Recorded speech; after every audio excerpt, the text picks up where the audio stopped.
Verið velkomin í Hljómahöll, þar sem fullkomin aðstaða fyrir árshátíðir, veislur, ráðstefnur og viðburði af öllum stærðum og gerðum. Við þjónustum þinn viðburð frá A til Ö. Nánari upplýsingar á hljómahöll.is.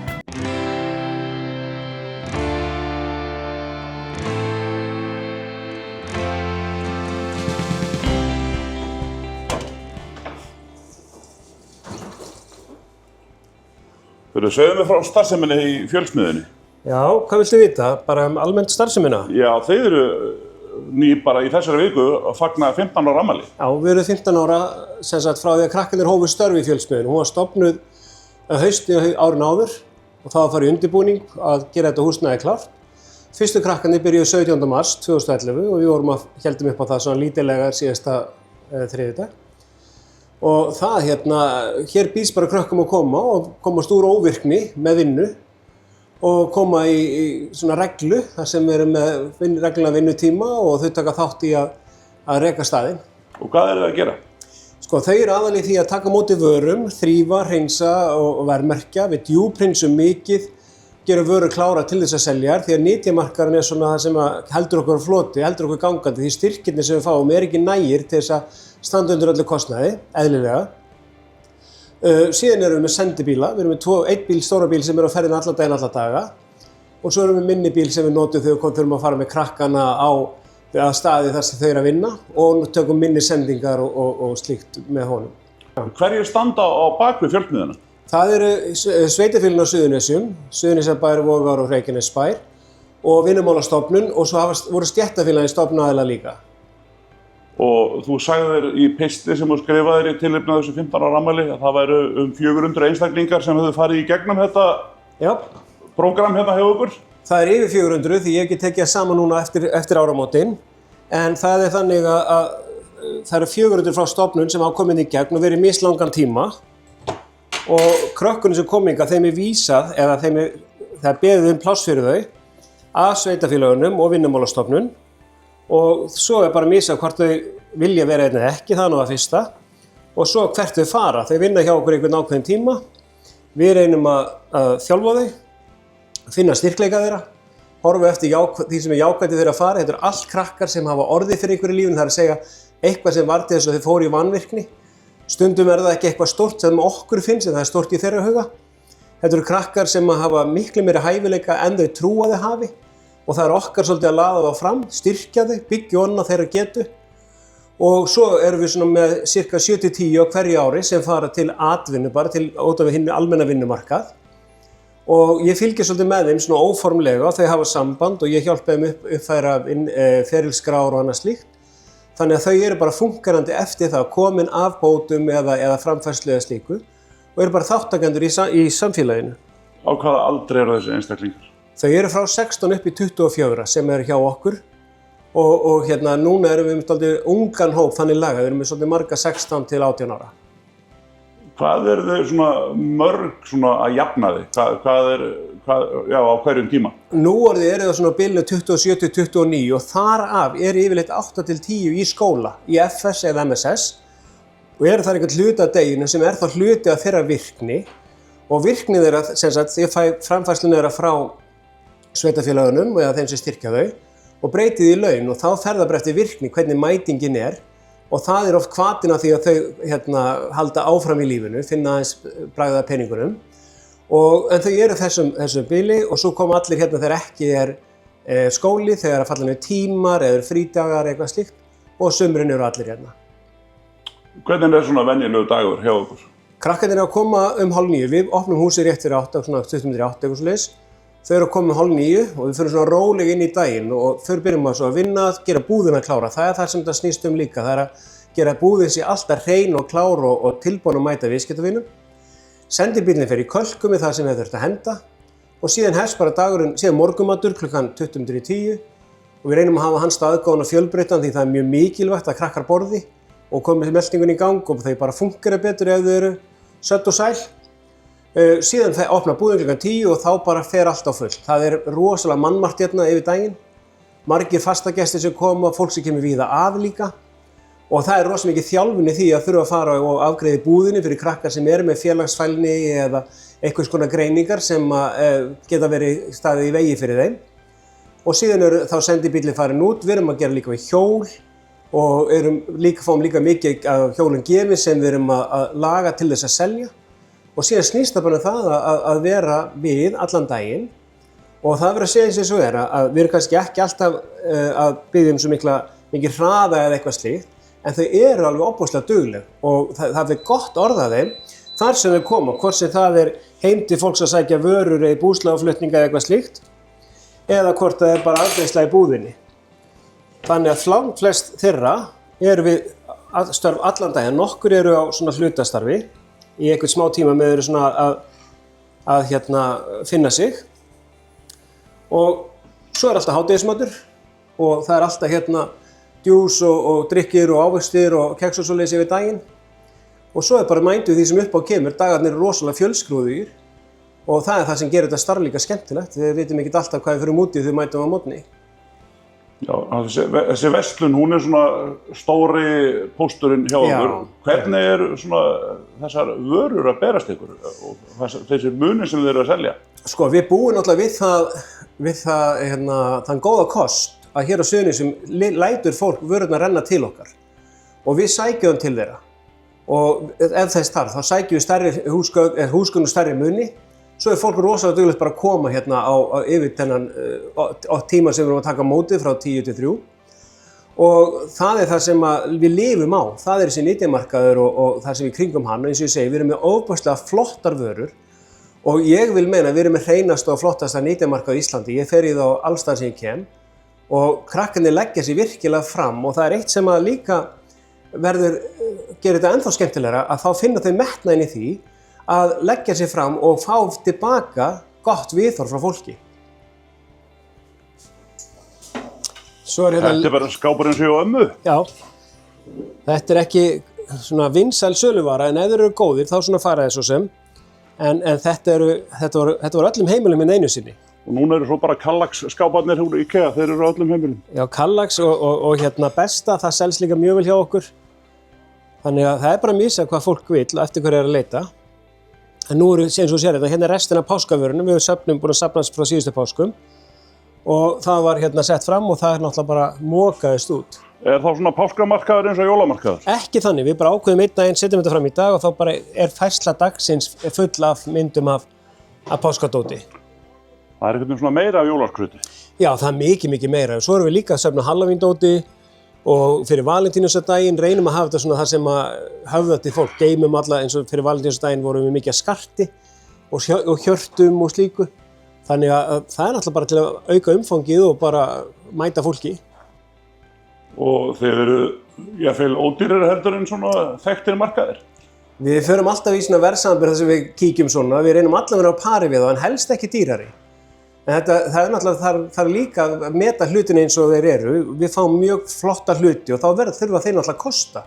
Það sem eitthvað gæði í og ég er með starfsfólk verkstjóra sem eru bara búin að þekkja þessi merki, farin að googla þetta mikið, krakkarnir mynda að googla þegar vörurnar koma, hvaðan þetta kemur. Þannig að þetta svona fjölþætt sem þarf að leggja inn í þegar verðið ákveðið. En svo ákveðið fast verð bara eins og vínilplötum, bókum og annað slíkt. Og það, ég vil meina við séum bara með mjög góð verð. Svo heyrum að tala það eru safnarar sem eru að leita af einhverjum ákveðnum hlutum. Já. Það þá kannski vínillinn og eitthvað fleira Það eru vínilplöturnar og það líka, allt í lagi, mátt fara, allt í góðu. Það eru vínilplöturnar og það er svona ákveðnir skrautmunir sem fólk að bíða eftir.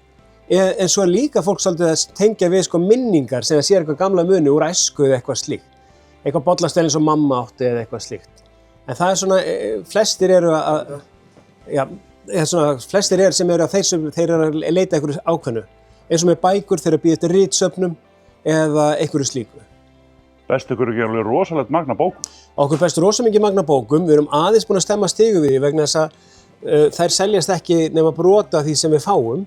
En við erum samt að selja alveg heilan helling og það rosalega sárt fyrir marga að við getum ekki tekið heilu bókasafn. Við segjum við tökum við svona bókakössum, stökum bókakössum, en við viljum ekki heilt bókasafn. Fólk ekkert að reyna að prúta? Jú, það leiðinda fylgifiskur og krakkarnir lenda svolítið í því og það ég ekki mjánaði með að fólk kemur og með einhvers konar einna mæti vinnu, að fólk kemur og með svona einhverja væntingar, finnst við hluturinn kosta eitthvað svona hitt, en ég get ekki farin í Bónus og sagt ég vil fá eplir ódýrari eða eitthvað slíkt. Og þetta svona ekkert síður Íslendingar en aðrir. Já, þetta svona kannski setur óþægilega pressu á ykkar fólk. Á krakkar sem eru í starfsþjálfun, þá þetta mjög óþægilegt. En þau eru rosalega duglega að svara, en kalla svo annars í okkur og gjarnan mig sem hérna oftast í eldhúsinu, að stysta fara að svara fólki. En svo má alltaf kannski meta það hvort hlutin eigi að kosta þetta eða hitt. Það bara persónulegt mat kannski hvers og eins. En eins og ég segi, það aðalega það að þau eru í framlínunni að þurfa ekki að vera að svara fyrir, eða jafnvel þræta fyrir eitthvað svona. Að berast ykkur svona dýrgripir? Já. Við fáum töluvert eða svolítið af svoleiðis sko, og þá þarf náttúrulega að hafa kunnáttu til að sjá dýrgripina, hvaða verðmæti í þeim. Já, við fáum og þá oft svona líka við slegist það þegar það kemur fram eða fer á netið. Og það svona, verður einhver sár, kannski náði ekki, en það bara hver vara, við eigum aldrei mörg af hverju, það kemur bara eitt af hverju einþæki, sko. Og talandi dýrgripur, svo misjafnt, hvað dýrgripur? Hvaða augun lítur þú á þennan hlut sem aðrir kannski telja sér einskis gagn, hann getur öðrum gull. Þannig að stundum erum við hissa hvað fólk telur dýrgripi, en stundum fólk alveg hissa okkur, við skulum ekki telja dýrgripi.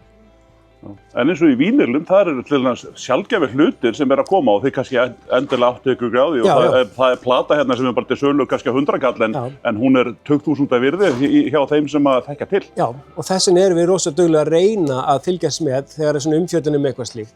En auðvitað sjáum við líka að fólk hefur sett inn færslur á samfélagsmiðlum eða byrst á netinu jafnvel að eitthvað hjá okkur hafi farið svo ódýrt í gegn og þá bara það þannig, það fólk á líka að vera heppið að versla á nytjamörkuðum. Þetta snýst ekki bara það verðmerki heldur líka það að kunna meta það sem við fáum og það aðrir kunna meta það líka. Svo erum við að selja tölvur sem eru yfirfarnar og uppsettar af Fjölsmiðjunni á höfuðborgarsvæðinu. Við tökum það í umboðssölu, það eina sem við erum í umboðssölu, það bara þegar samstarf á milli okkar. Við erum með svona góða tölvur sem þeir hafa fengið úr einhverjum sínum bara frá sínum vildarvinum.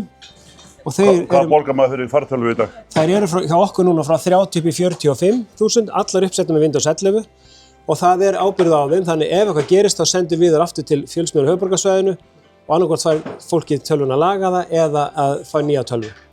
Og þetta náttúrulega, þarna erum við að styrkja önnur ungmenni annars staðar sem eru með þessa deild og þessa kunnáttu og það tölvunarfræðingur sem vinnur með þeim í þessu. Þannig að þá bara verið að vinna með þá styrkleika þar? Já, þeir nota þessa styrkleika og við styðjum við með því að selja þetta og við erum búin að moka á tölvum undanförnum árum eftir þetta samstarf byrjaði. En þetta líka allt annað heldur en við sem að fá fartölvur sem verið að selja ekki yfirfarnar og uppsettar og annað slíkt sko. En hérna einn starfsmaður sem sér svona allt svona ramastótt fyrir okkur og hann fer yfir allt svona sem okkur berst og gáir hvort það sé nothæft. Ef það eitthvað lítið þá laga þeir eru oftast tveir hérna sem í þessu og hann stillir svo vörun fram og hérna eru vörur sem hann búinn að flokka og mjög gott kerfi á sig hjá honum og þetta eitt af því sem væri gaman að geta gert við ef við hefðum bæði kunnáttu og tækni til þess að geta gert meira en við erum að gera. En hér á ekkert að fara í gegn án þess að sé búið yfirfara það af raftækjum og aðalega svona smá raftæki. Eitthvað svona ástíðabundið hvernig hlutir að berast ykkur? Það ekki ástíðabundið hvernig þeir berast en við geymum vörur svolítið svona eftir ástíðum. Höldum svaka stóran jólamarka og söfnum jólavörum alveg frá því bara þegar við opnum eftir áramótin. Þá byrja fyrstu vörurnar að koma jólavörurnar og allt árið og svo fáum við svona tiltektarvikur hjá fólki greinilega. Eins og í byrjun sumars og byrjun haustsins þá fólk að fara í gegn og þá berst okkur rosa mikið að koma ákveðnum vörum. En nei, þetta bara kemur generalt bara yfir allt árið. Þannig að hérna á bakvið tjöldin að verða til heilmikið jólaland? Já, hér á lofti bara safnast rosalega mikið af vörum sem við geymum alveg þangað til í nóvember, miðjan nóvember þá opnum við jólamarkaðinn og þá hér rosalega mikið líf og fjör. Við opnum klukkan 1, þá erum við búin að breyta hérna öllu og bara setja allar jólavörur fram og það áskorun fyrir krakkana. Vegna þess að þá þurfa allir að koma einhvern tíma fram í búð, ég býtur svona skipulag sem þau eru í allan daginn og þá reynir á að vera innan svona marga vegna þess að fólk það kemur fólk víða að á jólamarkaðin. Og við auglýsum hann svolítið búin til spennu svolítið áður og þá mikið gaman hjá hann. Eins og með húsgögn og þetta sem að berast til, þeir taki ekkert við öllu. Við tökum við því sem seljanlegt, það sem í góðu standi. Við erum ekki með aðstöðu til þess að fara að laga eitthvað, kannski við getum laga borðfætur og eitthvað svona smávegis, en við erum ekki að gera upp húsgögn. Við reyndum það, en all aðföng eru svo dýr að við náum þá ekki fyrir söluverðmæti vörunnar og það gengur ekki. En við erum lögum svona það sem að lamir og fætur og eitthvað svoleiðis, bök í skápum og svona. En við tökum það sem svona heillegt og gott. En þetta eru alls konar tímabil í húsgögnum. Þeir eru með fornhúsgögn og jafnvel svo bara nýstarlega leðursófa. Já, við reynum að hafa bara fjölbreytni og ef eins og antik húsgögn eða svona sem kallað vintage eitthvað slíkt er í góðu standi, þá sjálfsögðu tökum við það. En sumir hlutir eru þyngri í sölu en aðrir. Og það til dæmis flessaðinur þann daginn. Að það til dæmis svona antikvörur, þær fara bara í ákveðin hóp. En svo fáum við kannski tekkvörur, góða tekkvörur, þá seljast þær bara svona 1, 2 og 3. Og svo ég náttúrulega núna að taka myndir til þess að setja á Facebook og Instagram sem ég setja daglega. Og við seljum aðeins, eða svolítið svona á Facebook, en það kveikir líka í fólki til að koma. Og það það sem maður svolítið að stíla inn á, að fá fólki til að versla og koma og við eigum rosalega þéttan og góðan viðskiptavin á hóp hérna. Og fólk jafnvel að koma daglega svona að leita að einhverjum hlutum? Já, sumir koma daglega og það ákveðni sem mæta alltaf bara þegar við opnum og nú eru þeir mættir og eru að taka út það sem hefur verið sett fram síðan í gær.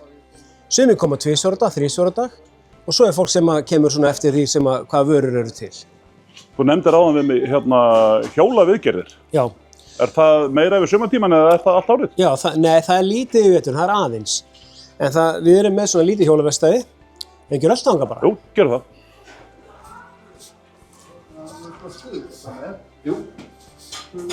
Við erum sem sagt með svona hjólavestæði og hérna eitt sem búin að vinna hjólum fyrir okkur og okkur best töluvert á hjólum sem við erum að gera upp til þess að selja og þá eru þau yfirfarin og setja nýja varahluti og annað slíkt. En svo erum við líka með bara verkstæði fyrir fólk og tökum þá hjólina á okkur. Og við vorum með námskeið fyrra vor þar sem við fórum yfir svona grunnþætti með ákveðnum krökkum sem voru að vinna verkstæðin og verkstjórum.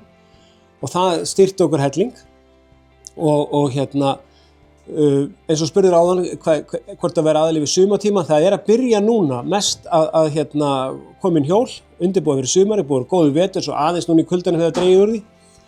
En þetta eitt af því sem eykur fjölbreytnin í vinnubröðum hjá okkur og starfsþjálfun. Já, og ykkur eru að berast náttúrulega hjól bara sem þið síðan seljið. Já, það er mest þannig. Við erum mest í því og það er líka mest út því að hafa og það er líka fyrir þau að læra að meta ef eitthvað hjól með einhverju heilstein ekkert að nota þá er hann að taka úr því það sem við getum notað í það annað hjól og svo kaupum við íhlutið það eftir sem þarf sko. Við seldum alveg nokkur 100 hjól í fyrrasumar, það var mjög gott hjólasumar í fyrra hjá okkur. Það var bara mjög gott sumar í fyrra? Já, svo það líka. Já. En svo sjáum við það líka þegar að fólk eru að koma til landsins eins og ungmenni og fólk, þá kaupir það sig oft fyrst þess að kaupir hjól. Það kemst það á milli, bærinn okkar langur og víðfæmur og þá það komið með smá svona, fara skjóta til að komast og svo seljum við töluvert mikið af barnahjólum. Og bara af leikföngum, afar og ömmur eru stórkaupendur hjá okkur til að eiga hjá sér, til að vera vinsæl ömmu og afi hjá barnabörnunum. Og mörg þeir eiga einmitt hjól fyrir þau hjá sér. Best mikið að gulli á silfri? Já, svolítið. Það kemur svolítið til okkar og það þarf að meta það úr líka. Þarf að fara auðvitað og einn verkstjóri hjá mér, hún bara orðin algjör snillingur í þessum skarti og úrum og slíku. Að bæði googla það og svo er hún líka með tæki til þess að þá skipta rafhlöður eða hreinsa úr eða svona lítillega eitthvað slíkt. Þannig að já, okkur berst bara töluvert af alls konar slíku. En þið gerir ýmislegt annað og svona til þess að brjóta upp dagana? Já, við reynum að hafa svona eitthvað svona uppbrot öðru hvoru. Við förum í ferðir, förum til Reykjavík og reynum ofta að gera eitthvað menningatengt og eitthvað skemmtilegt, förum út að borða. Stundum fáum við einhverja fræðslu við höfum líka lagt okkur fram að skoða heimabyggðina og til dæmis að ljósanótt fyrir 2 árum þá fórum við í heimsókn í það sem er að smíða mótorhjól og reynum að finna það sem höfða til krakkana. og svo eru þau náttúrulega hellingsfræðslu þau sem eru í skólanum. En svo vilja önnur alls ekkert fara inn í skóla og það bara fínt. Þá bara eru þau tilbúin að koma að vinna. En svona aðeins yfir til þín, þú ert búin að vera hérna hvað í 12 ár? Já, núna í 1. maí búin að vera í 12 ár. Þá hætti ég að kenna og kom hingað, var svo heppinn að fá vinnu hér.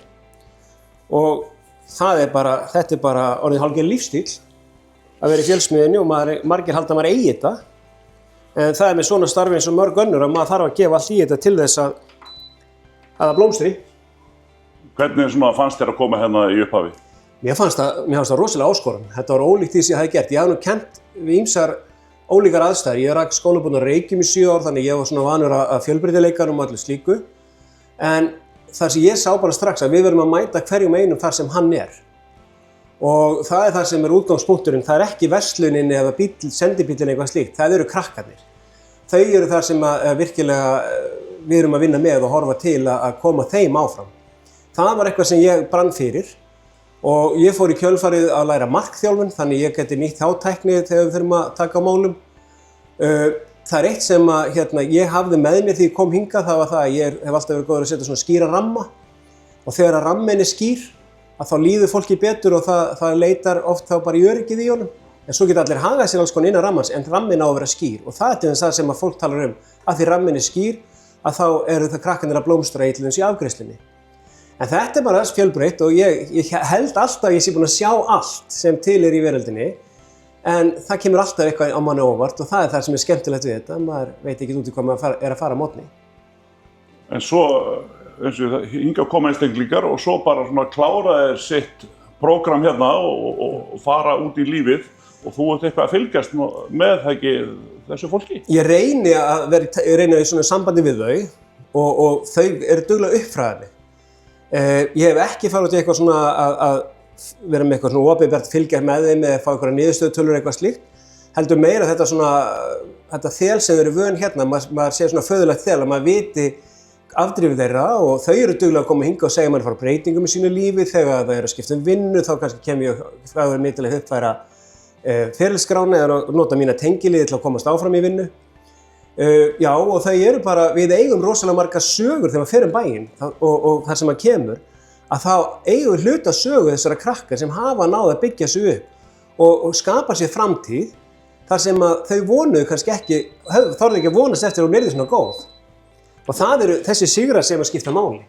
Það er saga sem ætti miklu frekar að segja heldur en að taka viðtal við mig. En hvernig er svona þá að upplifa það þegar þessi einstaklingar svona ná að blómstra áfram út í lífið? Það er drifkrafturinn. Það er það sem kemur manni fram úr að maður geti gert eitthvað gagn og haft einhver áhrif á samfélagið, þó að það sé kannski ekki stærsta máli á landinu. En þá er unga fólki okkar það sem skiptir máli og búa þeim til stað og vettvang þar sem þau geta þroskast í öryggi og komist áfram og þetta er það sem besta sem maður veit þegar krakkarnir eru að taka sín framfaraskref. Þegar maður sér til dæmis leggja áherslu á það að þau taki bílpróf. Því hér á þessu atvinnusvæði þá þarf bílpróf til að komast eitthvað áfram og vera ekki á sakaskrá. Þetta er ekki flókið en það er mikið mál að taka bílprófið en ég legg mikla áherslu á þau drífi sig í það ef þau hafa bara þess kost og við reynum að hjálpa þeim við það. Og það verður að segja eins og er, ökukennarinn á Suðurnesjum, þau eru alveg ofboðslega alúðlegir við þau og þegar maður sér þau taka framfaraskref þar sem maður kannski sett áskorun á þau, það er best í heimi. Það er ekki hinn eiginlegi launatekki sem að hvetur mig áfram, heldur frekar það að horfa eftir að þarna eru krakkar sem eru að takast á við sjálf sig og taka framförum. Og það snýst allt virkni og einkennisorðin okkar eru virkni, virðing, von og þau segja bara allt sem segja þarf. En hvað, eru svona vöflur alla daga? Nei, það er bara vöflur svona einstöku sinnum, svona kannski á föstudögum. En við reynum að hafa eitthvað svona sætmeti líka og við erum vildar vini sem koma stundum okkur færandi hendi með bakstur og annars baka ég. Og reynum bara að hafa svona fjölbreytni í mat og meðlæti. Hvernig er vinnudagurinn hjá þér hérna? Ég er ofta síðan bara í eldhúsinu. Ég sem sagt tek á móti krökkunum og síðan er bara þetta að komast að morgunmatnum og þá leið á ég spjall við þau, þau koma mikið hingað. Það er svolítið gott að vera í eldhúsinu því þá er ég miðsvæðis. Ef ég verður á skrifstofu þá er það svolítið ákveðið þröskuldur að stíga yfir til að koma að tala við mig. Og hérna við þessi eyju hérna hefur alveg hafa fjölmörg mál verið rædd og leyst.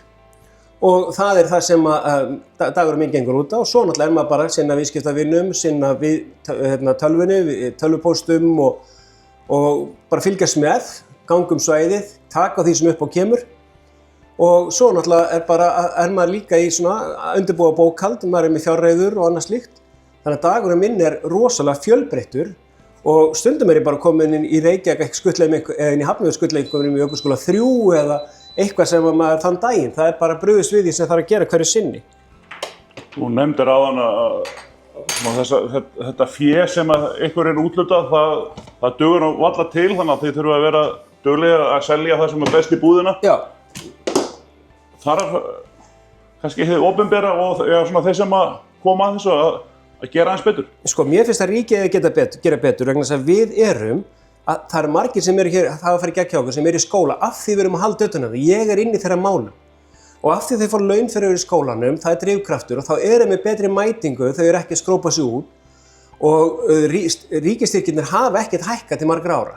Sveitarfélögin standa sig betur, en það hækkar allt eins og við vitum bara okkar eigin lífi.